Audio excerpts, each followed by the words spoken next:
तमाम मोअज़्ज़िज़ हज़रात, कॉमरेड अफजल खान साहब,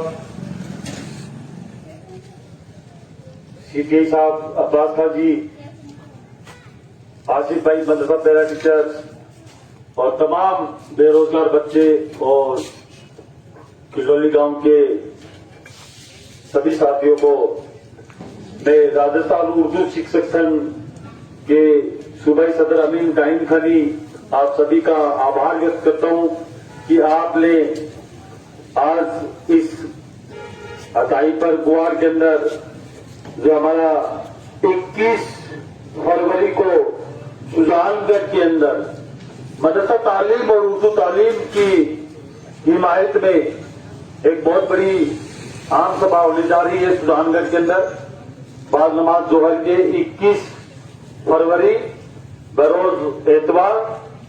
तो इसी के सिलसिले में सुजानगढ़ जो कूच का हमने ऐलान किया पूरे सूबे से मदरसा तालीम और उर्दू तालीम से जुड़े लोग जो है वो सभी हुकूमत राजस्थान के अंदर जो हमारे मुतालबात है, हमारी मांग है, डिमांड है, खास तौर से राजस्थान के अंदर हकीकी जबान के जो उर्दू भाषी जिनकी मातृभाषा उर्दू है तकरीबन 8 से लेकर के 10 लाख तक जो स्टूडेंट्स है जो अलग अलग मदरसों में, सरकारी स्कूलों में और गैर सरकारी स्कूलों में इल्म हासिल कर रहे हैं, तालीम हासिल कर रहे हैं, उन बच्चों के मुस्तकबिल के साथ, उन बच्चों के भविष्य के साथ हुकूमत राजस्थान की तारीफ से, हुकूमत राजस्थान के वजीर आला और वजीर तालीम की जानिब से उनके मुस्तकबिल के साथ जो खिलवाड़ किया जा रहा है, उनकी वाजिब मांग वो मदरसा पैरा टीचर जो कि राजस्थान के मुख्तलिफ 3500 मदरसों के अंदर अपने कॉन्ट्रैक्ट की जो नौकरियां कर रहे हैं, जो 7,000 रुपए से 9,000 रुपए महीने के मामले के अंदर तालीम का काम कर रहे हैं, शिक्षा का काम कर रहे हैं। 1,70,000 बच्चे जो कि रजिस्टर्ड मदरसों में इल्म हासिल कर रहे हैं, उन बच्चों को गुणवत्ता की तालीम कैसे मिले, उन बच्चों को क्वालिटी एजुकेशन कैसे मिले, इस जद्दोजहद के लिए उन मदरसा पैरा टीचर्स को अपना हक, उनका नियमितीकरण कैसा हो, उन उर्दू के मुदर्रिस, उन उर्दू के बेरोजगार बच्चे जिनको रोजगार कैसे मिले। हुकूमत राजस्थान के वजीर तालीम भवन शिक्षी डोटासरा गुज़िश्ता अभी 2018 के इलेक्शन के बाद में 2 साल से सरकार में वजीर तालीम है, शिक्षा मंत्री है। और शिक्षा मंत्री जी ने इस उर्दू जुबान के बच्चों के मुस्तकबिल के साथ और उर्दू जुबान के मुदर्रिस के साथ जो चौतेला बर्ताव और भेदभाव का रवैया अपना रखा है और जो हटदर्मिता अपना रखी है, सरकार अपने आदेश को, सरकार अपने हुक्म को, सरकार नियमों को और सरकार संविधान को भी मानने को तैयार नहीं है।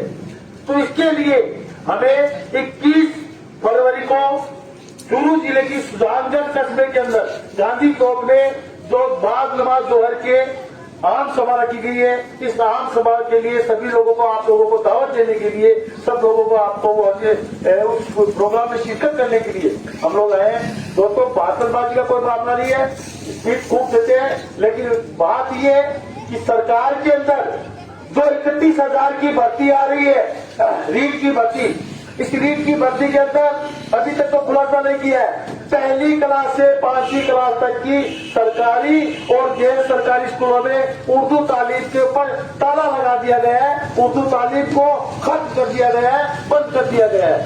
और राजस्थान की जो 65,000 स्कूल है, उन 65,000 स्कूलों के अंदर जो तकरीबन 20 से 25,000 की स्कूलें हैं, वहां पर सरकार के पैरामीटर के मुताबिक, सरकार के मापदंड के मुताबिक 10 बच्चे एक क्लास में हो या 40 बच्चे स्कूल में हो, वहां पर उर्दू, सिंधी, पंजाबी या गुजराती के मास्टर लगाने का जो फरमान है, उस फरमान को सरकार के मंत्री और सरकार के मुख्यमंत्री बिल्कुल के नकार रहे हैं। वजीर तालीम का हाल ये है कि गोविंद सिंह जी डोटासरा, जिनकी विधानसभा क्षेत्र लक्ष्मणगढ़ के अंदर खेड़ी रावाल का स्कूल आपने देखा है, खेड़ी रावाल के अंदर आज 116 उर्दू भाषी बच्चे मजबूरन अपने सब्जेक्ट की तालीम हासिल करने से वंचित रह रहे हैं। उनको अपना अपना मातृभाषा, अपनी मदर टंग की तालीम नहीं दी जा रही है। और बयानबाजी तो ऐसे करते हैं डोटासरा जी कि जैसे वो कहते हैं कि मेरे से ज्यादा कोई अकलियत का पसंदीदा मंत्री नहीं है, मेरे से ज्यादा कोई अकलियत का पसंदीदा चेहरा नहीं है। लेकिन मंत्री महोदय के कतरी और करनी में फर्क है। मंत्री महोदय समाज को प्रभावित कर रहे हैं, सरकार को प्रभावित कर रहे हैं। और मंत्री जी गोविंद सिंह जी डोटासरा जी राजस्थान के वजीर आला की किरकिरी कराने में उनके नंबर 1 नंबर के पायदान पर है। सरकार की जो छवि को धूमिल करने में राजस्थान की कांग्रेस पार्टी की सरकार अपने इंतखाबी मंसूर पर, अपने चुनाव घोषणा पत्र पर, अपने इलेक्शन मैनिफेस्टो के जो वादे किए वो वादों से मुकर रही है। इन मदरसा पैरा टीचर्स को रेगुलर करने का, नियमित करने का इंतखाबी मंसूर में, चुनाव घोषणा पत्र में वादा किया था कि हमारी सरकार आएगी 2018 के इंतखाबी मंसूर में इनको नियमित किया जाएगा। आप दोस्तों, जो काम भारतीय जनता पार्टी कर रही थी, जो काम वसुंधरा जी की सरकार कर रही थी, वही काम उससे भी ज्यादा बढ़ करके घटिया काम मौजूदा दौर की हुकूमत राजस्थान वजीर आला अशोक गहलोत के साये में गोविंद सिंह जी डोटासरा के शिक्षा मंत्री काल में, शाले मोहम्मद के महकमा अकलियत के वजीर होने के काल में सबसे ज्यादा घिनौना खेल खेला जा रहा है। कमेटी का खेल खेल रहे हैं, मंत्री और समिति के नाम से सवाल किया जा रहा है। तो दोस्तों, मैं आप लोगों को फिर मुतवज्जा करना चाहता हूँ कि आप अपनी जुबान के लिए, आप अपनी भाषा के लिए, आप अपनी अकलियत की 8 लाख बच्चों के मुस्तकबिल को संवारने के लिए, 8 लाख बच्चों के भविष्य को बढ़ाने के लिए आप और हम सबको सड़कों पर उतरना होगा, लड़ाइयाँ लड़नी पड़ेगी, मुजाहिद बनने पड़ेंगे, जिहाद करना पड़ेगा।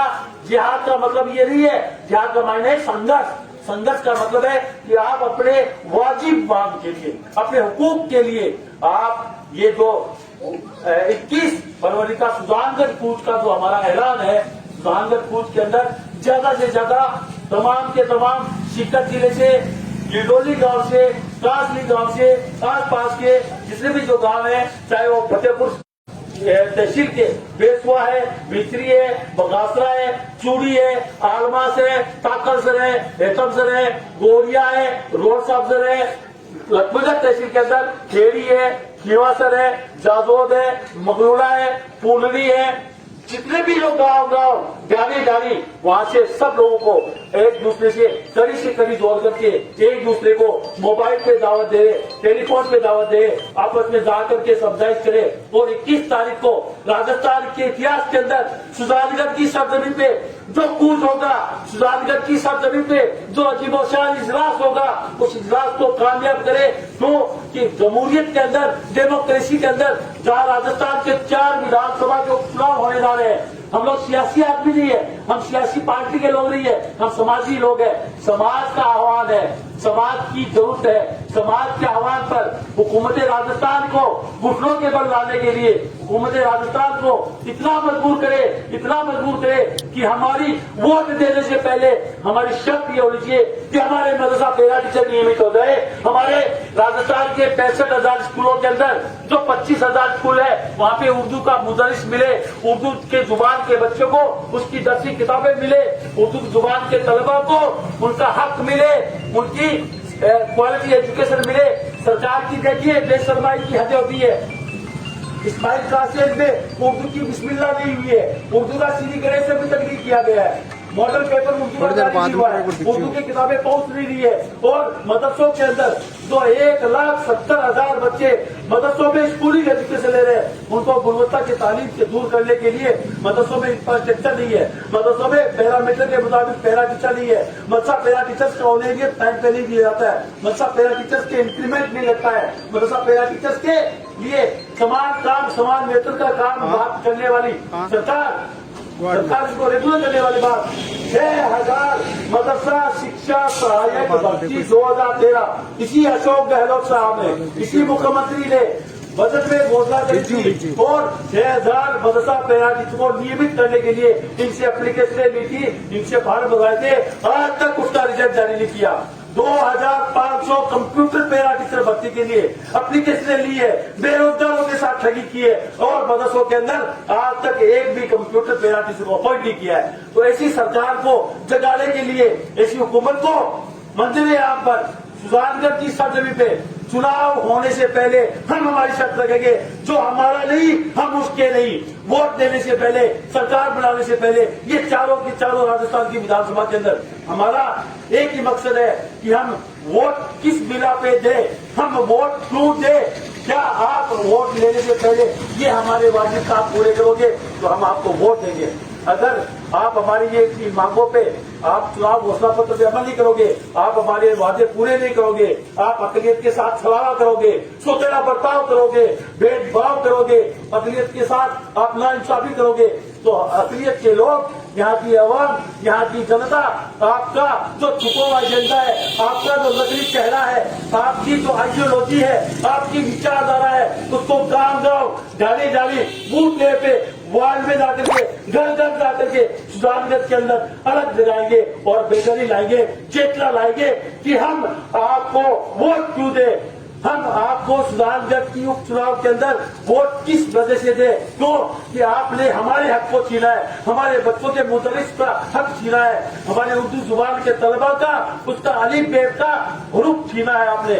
तो दोस्तों, मदरसा तालीम और उर्दू तालीम को महफूज करने के लिए, हमारे मुतालबात को पूरा करवाने के लिए आप सभी से आजीज़ाना गुजारिश है कि आप तमाम के तमाम हजरात, सभी पूरे सीकर जिले के, चूरू जिले के, नागौर जिले के हर आदमी एक दूसरे को आपस में मैसेज को फॉरवर्ड करे, कम्युनिकेशन करे, बात करे, दावत दे, और हो सके तो आप खुद आए और 5 आदमी को साथ लेकर के सुजानगढ़ की सरजमी पे 21 फरवरी को बाद नमाज जोहर के एतवार के रोज जो बड़ी विशाल आम सभा करेंगे सुजानगढ़ के गांधी चौक के अंदर। इसमें दोस्तों, जमहूरियत के अंदर, डेमोक्रेसी के अंदर सर गिनाए जाते हैं, माथे गिनाए जाते हैं, खोपड़ियां गिनाई जाती है। ये हुकूमत घुटनों के बल आएगी, ये वजीर आला अशोक गहलोत झुकेगा, ये वजीर तालीम मोहित सिंह डोटासरा फिर आपके कदमों में आएगा। ये चाले मोहम्मद ये झूठे वादे अब नहीं कर पाएंगे, क्योंकि ये कौम, ये शेखावाटी का आदमी, ये इस हल्के का आदमी, हम लोग बहुत घोषणाएं, झूठे वादे सहने वाले नहीं है।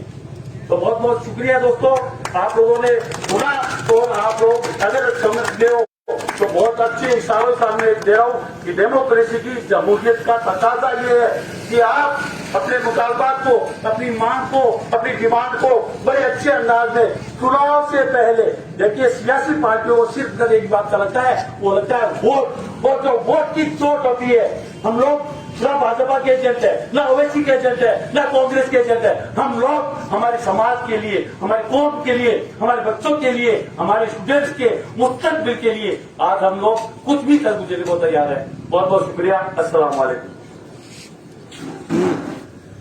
साहब आवाज चलो एजेंडा मैं अब आपके सामने दावत देता हूँ, क्योंकि हमारा ये पूरे 3-4 जिलों के गांव गांव झाड़ी डाली का प्रोग्राम है।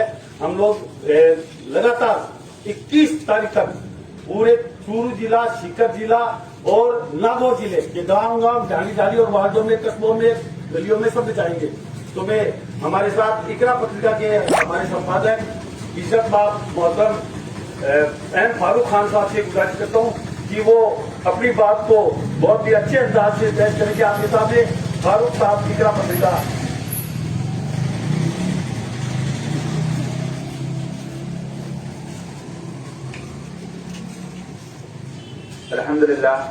अल्हम्दुलिल्लाह रब्बिल आलमीन वस्सलातु वस्सलामु अला रसूलिल करीम व अला बैतिही व सहबी अजमईन।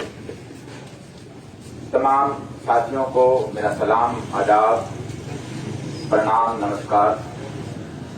सबसे पहले जिस सरजमी किरडोली के अंदर जिस जमीन पे हम खड़े हैं, ये एक इनकलाबी जमीन है और हम सबसे पहले इस जमीन को सलाम कर रहे हैं। जैसा कि मास्टर अमीन साहब ने आपको बता दिया कि ये जो दौरा है ये 3 जिलों का सीकर, चूरू और नागौर जिले के गांव और कस्बों का है, और 21 तारीख को जो प्रोग्राम है सुजानगढ़ में उसके लिए है। देखिए, एक चीज की नाइंसाफी डेमोक्रेसी के अंदर वही एक वोट सोनिया गांधी का, राहुल गांधी का है, वही नरेंद्र मोदी का है, वही अशोक गहलोत का है, वही मेरा और आपका है। वही चप्पल ठीक करने वाले का है, वही सेठ का है, वही किसान का है, वही मजदूर का है, वही रिक्शे चलाने वाले का। वोट सबका एक ही पड़ता है मशीन के अंदर। और डेमोक्रेसी में अगर आदमी कहीं बंद करके एक बंधुआ मजदूर बन जाता है, एक आदमी डराता है कि ये डर के वोट दे देगा, एक आदमी इसलिए सोच रहा है कि उसके डर से वोट दे देगा, तो वो वहां जमहूरियत का, लोकतंत्र का जो मायना है वो खत्म हो जाता है।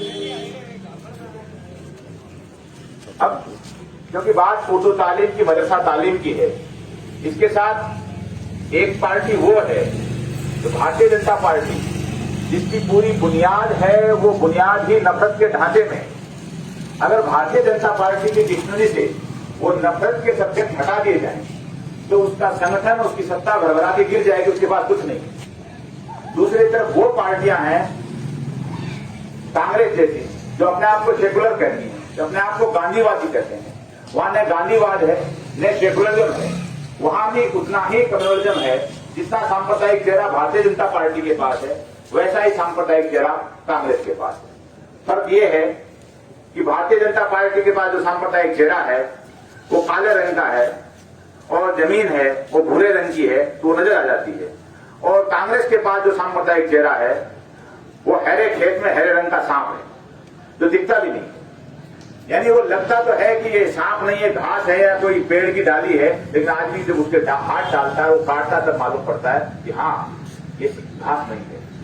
तो फर्क कुछ नहीं है। हमारे साथ जाति क्या हो रही है कि माफ कीजिए कि जो उर्दू तालीम और मदरसा तालीम को पसंद करने वाले वोटर हैं, वो इस डेमोक्रेसी में बंधुआ मजदूर बन गए हैं। सामने वाले को एक को ये पता है ये फला के डर से अपने को वोट देंगे। जो बुरके वाली औरत है, या कोई टोपी वाला है, शेरवानी वाला है, कुर्ते पजामे वाला है, दाढ़ी वाला है, वो घर से वोटिंग के दिन निकलेगा तो पक्का अपना हाथ का बटन दबा के आएगा। इसके अलावा कोई चारा ही नहीं है इसके पास। इसलिए इससे तो नमस्कार करने की, रामा शामा करने की जरूरत ही नहीं है। तो इससे सबसे बड़ा लॉस हो रहा है। ये जो प्रोग्राम 21 तारीख का है, जाहिर सी बात है लोग सवाल उठाएंगे भी, बातें आती भी हैं कि भाई जयपुर से चल करके गंगानगर तक सुजानगढ़ में प्रोग्राम क्यों है। सुजानगढ़ में इसलिए प्रोग्राम है कि वहां चुनाव है और आपकी बात यानी उर्दू तालीम की, मदरसा तालीम की बात है, वो 2 साल से नहीं सुनी जा रही है। इसको इससे पहले जो वसुंधरा राजे की सरकार थी, भारतीय जनता पार्टी की सरकार थी, वो भी सुनने के लिए तैयार नहीं। उनके यहां क्यों? उनके यहां तो उर्दू तालीम का, मदरसा तालीम का कोई सब्जेक्ट ही नहीं है डिक्शनरी में उनके यहां, उनको कोई मतलब ही नहीं है। लेकिन वो पार्टी, कांग्रेस पार्टी, जिसको थोक में वोट मिलते हैं, जिसके लिए लोग दिन रात मेहनत करते हैं चुनाव में, और वो अपने घोषणा पत्र में भी शामिल करती है।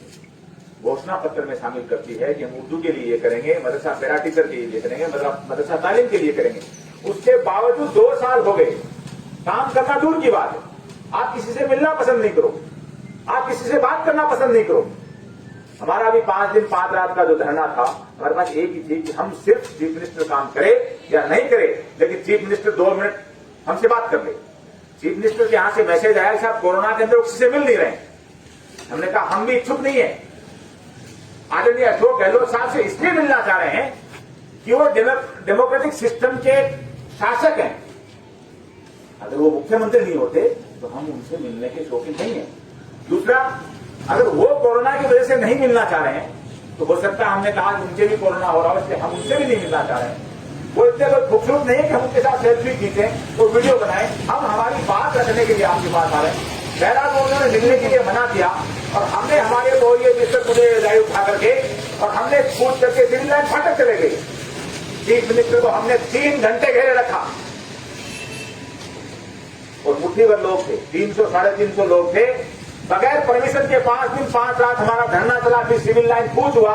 सीएम को 3 बजे केरल के लिए उड़ान भरनी थी, शाम को 6 बजे भर पाए। 3 घंटे हमने वहां सिविल लाइन की घेरा रखा। हमारी बात मानी गई, हमारी बात को सुनी गई, अधिकारी को अपॉइंट किया, फाइल पुटअप हुई।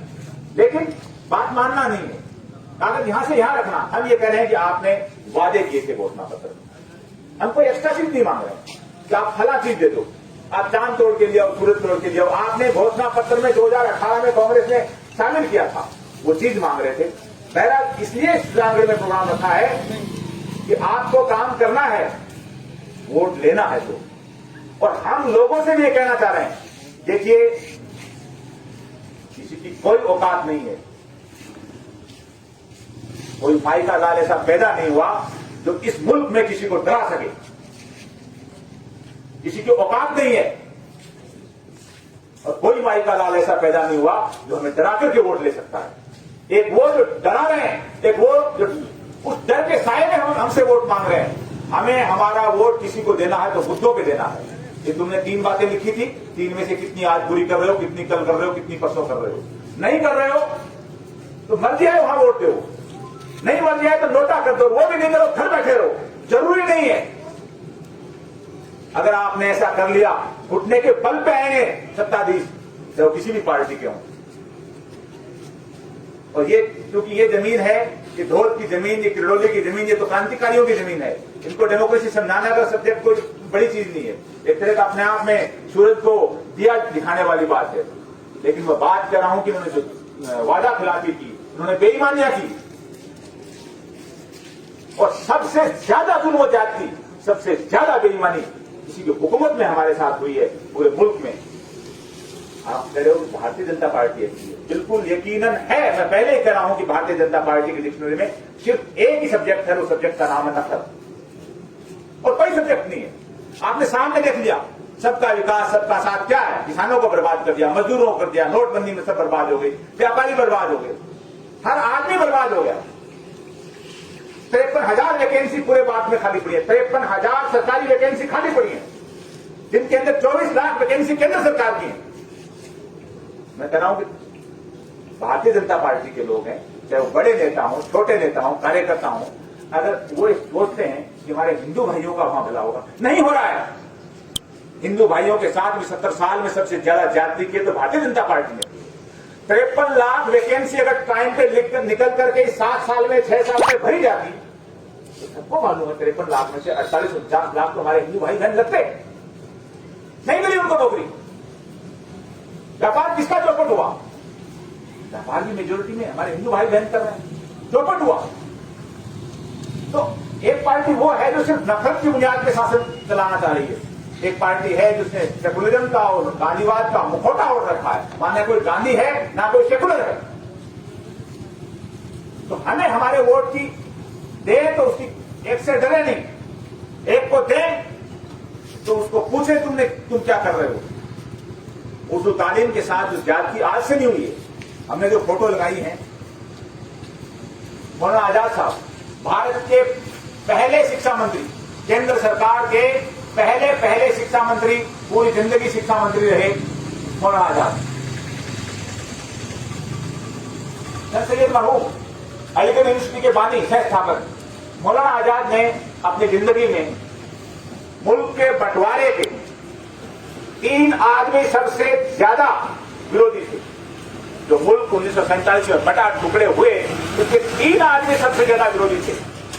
उसमें पहला नाम खान अब्दुल गफ्फार खान साहब का, जो मीटिंग से रोज जब मुल्क बंटना तय हो गया सुबह मॉर्निंग में लॉर्ड माउंटबेटन की टेबल पे, उस मीटिंग से कोई आदमी जब रोता हुआ निकला था तो उसका नाम खान अब्दुल गफ्फार खान था। और उन्होंने दूसरा मौलाना आजाद, तीसरा गांधी, 3 आदमी सबसे ज्यादा मुल्क बंटवारे के विरोधी थे। अब गांधी मीटिंग से निकले तो रोते हुए खान अब्दुल गफ्फार साहब ने कहा, बापू आपने हमें भेड़ियों के हवाले कर दिया, यानी जो एरिया हमारा उधर जा रहा है वो तो भेड़ियों के हवाले कर दिया। मौलाना आजाद ने पूरी जिंदगी में, बाकी की जिंदगी में कहीं लिखना और पढ़ना और बोलना होता तो पाकिस्तान का नाम नहीं लेते थे, वो उसको बटा हुआ हिंदुस्तान लिखते थे। आज हमारे साथ ज्यादती क्यों हो रही है? जब उर्दू के लिए, जब संविधान सभा में डॉक्टर राजेंद्र प्रसाद जो बाद में राष्ट्रपति बने, जो संविधान सभा के चेयरपर्सन थे, और राष्ट्रभाषा कौन सी हो उसके ऊपर जब डिबेट हुई, प्रस्ताव आया, तो उसमें इंग्लिश शुरू से ही खारिज कर दी गई। 2 लैंग्वेज बची, एक उर्दू और एक हिंदी, इनमें से कौन सी को राष्ट्रभाषा बनाया जाए। वोटिंग हुई, आपको जान के इस बात की हैरानी होगी, वोटिंग हुई तो 50% वोट मिले उर्दू को, 50% वोट मिले हिंदी को, दोनों को बराबर वोट मिले। क्योंकि चेयरमैन का वोट जब बराबर होते हैं तो चेयरमैन वोट डालते हैं। तो चेयरमैन ने, राजेंद्र प्रसाद ने वोट डाला हिंदी के फेवर में, जबकि राजेंद्र प्रसाद की जो प्राइमरी एजुकेशन थी वो मदरसे में हुई थी, और राजेंद्र प्रसाद के एक वोट से उर्दू है वो राष्ट्रभाषा, उसकी जगह हिंदी राष्ट्रभाषा बनी। और ये भी इसके पीछे भी क्या था कि उस दौर में जो मुलाजिम थे, जो कर्मचारी थे, वो मैक्सिमम उर्दू पढ़े हुए लोग थे, इंग्लिश पढ़े हुए लोग थे। तो एक झटके से वो उर्दूधारी लोगों को सरकारी जॉब से वंचित करना था, वो कर दिया। धीरे धीरे होता होता जो 35% जो सरकारी नौकरी में होते थे वो 3-4% लोग रह गए। उसके बाद में चाहे कोई भी सरकार आई हो, किसी भी सरकार ने उर्दू के साथ इंसाफ नहीं किया। आप अभी जो जिस दिन हमने सिविल लाइन का पूछ किया तो आनंद फानंद में डोटास राजी ने, जो आपके इलाके के विधायक हैं, शिक्षा मंत्री हैं, आनंद फानंद में प्रेस कॉन्फ्रेंस बुलाई। जब हम शहीद स्मारक से शहीदों को श्रद्धांजलि देकर के निकल रहे थे तो उस टाइम प्रेस कॉन्फ्रेंस बुलाई और 1820 एडिशनल जो वैकेंसी है उसको घोषित किया। उस 1820 में से 430 उर्दू के पद। बगल में कौन बैठे थे? 3 मुस्लिम विधायक, 2 जयपुर से, एक आपके फतेहपुर से, एक चेयरमैन और एक उर्दू मास्टर। 5 लोग बैठे थे रोहतास राजी के बगल में। वैकेंसी 1820 घोषित हो रही है और सब्जेक्ट भी उसमें। जाट विधायक को नहीं बिठाया, SC/ST वाले विधायक को नहीं बिठाया, बढ़िया ब्राह्मण विधायक को नहीं बिठाया, राजपूत विधायक को नहीं बिठाया। क्यों भाई? दिखाने के लिए ये कि सिविल लाइन जो लोग आ रहे हैं उनकी बात हमने सुन ली। मोहतरम 22,000 के करीब वैकेंसी है, 22,000। जब आप ये कह रहे हो कि खुद रोहतास राजी कह रहे हैं कि 10 बच्चों पे मास्टर लगाने के लिए तैयार है, तो 10 बच्चों के पैमाने से 22,000 स्कूल हैं, 22,000 टीचर की जरूरत है। 2 MLA जयपुर के, एक आपके सीकर जिले के, 3 उनके बगल में बैठे थे। वैकेंसी कितनी घोषित करवाई? 430। जयपुर जिले को कितनी मिली? 10। जयपुर जिले में विधानसभा कितनी है? 19। एक विधानसभा में कितनी आई? आधी। जयपुर के 2 MLA बगल में बैठे थे, एक बगल की हवा महल सीट। तीनों सीटों पे, आदर्श नगर, हवा महल, किशनपुर, तीनों सीटों में अगर ईमानदारी से किया जाए, 10 बच्चों के हिसाब से किया जाए तो 250-300 वैकेंसी बनती है। वैकेंसी आई आधी। सीकर में कितनी आई? 11। विधानसभा आपको मालूम है? 8 शायद 8 या 9 है। 8 और उससे हम मुबारकबाद दें। रोहतास राजी आपको मुबारक हो, आपने 430 वैकेंसी निकाल दी। एक 11 टीचर को कहां लगाओगे?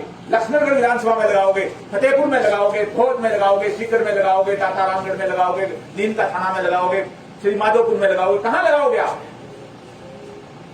आपके सीकर जिले में ईमानदारी से 10 बच्चों के हिसाब से करें तो सीकर में 1,000-1,200 वैकेंसी बनती है। तो जब आप कह रहे हो कि 10 बच्चों पे हम मास्टर दे रहे हैं, हम कह रहे हैं कि ठीक है, बहुत अच्छा, लेकिन आप जो दे नहीं रहे।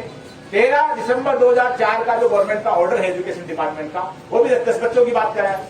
हम कह रहे हैं कि आप जब कह रहे हो कि 10 बच्चों पे हम टीचर लगाने के लिए तैयार हैं, तो 13 दिसंबर 2004 का ऑर्डर यही तो बात कर रहा है। आप ये लिख दो कि हम 13 दिसंबर 2004 के जो गवर्नमेंट का ऑर्डर है एजुकेशन डिपार्टमेंट का, उसकी हुबहू पालना करेंगे। रोहतास राजी को क्या दिक्कत है लिखने में? लेकिन रोहतास राजी उर्दू के सबसे बड़े दुश्मन है, उन्होंने बेईमानी की उर्दू के साथ। इधर कह रहे हैं कि 10 बच्चों पे मैं वैकेंसी दे रहा हूं, इधर 13/12/2004 का ऑर्डर है, वो 10 बच्चों पे ही वैकेंसी दे रहा है। तो उस ऑर्डर को लागू क्यों नहीं कर रहे आप? नहीं करना, क्योंकि देना नहीं। अगर उसको लागू कर देंगे तो लोग कोर्ट में चले जाएंगे ऑर्डर लेकर। अब जो हमारे लोग बैठे हैं, वादे कैसे होते हैं? लोग कहते हैं कि साहब